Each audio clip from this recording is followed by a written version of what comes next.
Hey there, Alex Kidman with my quick video review of the Google Nest Audio, the latest in Google's long line of smart speakers. They all used to be Google Home speakers. Now, most of them, including this one, are Google Nest speakers. That's just a brand name difference. This is a fairly plain looking speaker that's quite deliberate, and I'll get into that in a minute. Sold in Australia at a $149 price point. In the States, I believe it hits the $99 price point, and that's pretty key to understanding what this speaker is good at and what it's not.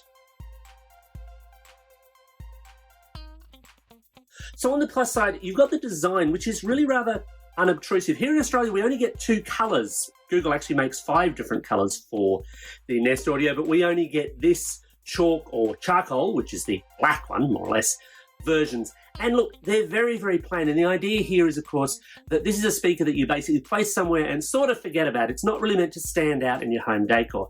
At the same time, though, that means this is really a very, very plain thing to speak of. Now, I don't have it plugged in, and that's quite deliberate because otherwise, every single time I said Google, as in Google Nest Audio, it would fire up and it would think I was trying to ask it a question. It'd go nuts. In any case, even when it is powered up, all you've really got is a set of lights across the front to indicate volume level, or bright orange when you've got the mute switch round the back switched on.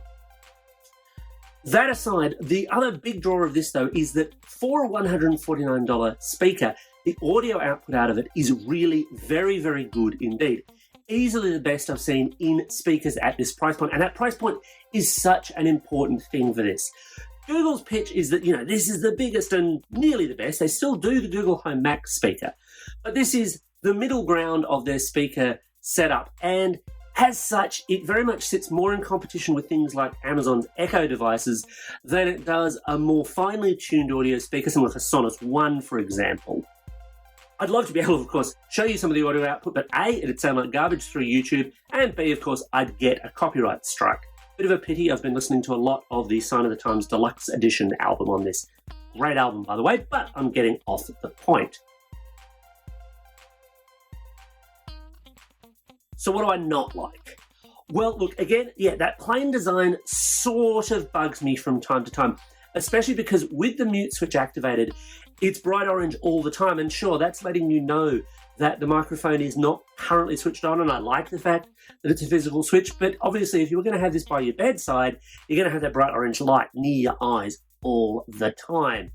The microphone pickup is really good, but sometimes Google's ability to actually understand the band names I want to throw at this thing is not so spectacular. So who should buy it? Well, look, this is easily the best speaker I've tested at the $149 price point, at that sub $200 space. The things that are above $200, yes, they'll run rings around this in an audio sense, including, of course, Google's own Google Home Max speaker, much bigger, beefier system. But there's plenty of other competitors in that space. I've still got to test the new Amazon speakers, so I can't really speak to those, but certainly based on prior models and certainly based on what the old Google Home could do, or even the existing Nest Mini 2nd Gen, this is a big step up from that. So if you wanted a small home office or a small single-person bedroom speaker, this would be fine. It's not going to blow your socks off, but for $149, it's a pretty good buy. Anyway, that's my take on it. Got any thoughts or questions? Let me know in the comments below. As always, thanks for watching, and don't forget to hit like and subscribe.